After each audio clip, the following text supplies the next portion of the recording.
కరెక్ట్గా ఇవే మాటలు ఎన్నికలప్పుడు మొత్తుకొని చెప్పిన ప్రతి మీటింగ్లో. చంద్రబాబు నాయుడు గారిని నమ్మడము అని అంటే పులి నోట్లో తలకాయ పెట్టడమే స్వామి అని చెప్పి మొత్తుకొని చెప్పిన నేను ఎన్నికలకు ముందు. అయినా కూడా చంద్రబాబు నాయుడు గారి అబద్ధాలకు మోసాలకు ఏదో పొరపాటున కాస్త తలొగ్గడం జరిగింది.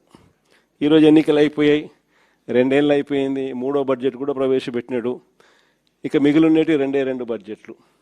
ఈరోజు పరిస్థితి ఏమిటి అని చెప్పి చూస్తే జగన్ ఉన్నప్పుడు ఇస్తా ఉన్న అన్ని స్కీములు రద్దయిపోయినాయి.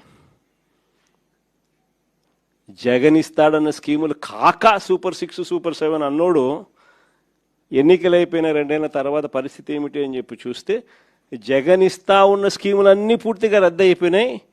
ఈయన సూపర్ 6 సూపర్ 7 అని చెప్పి ఇస్తాననేటివన్నీ కూడా మోసాలుగా తేలిపోయినాయి.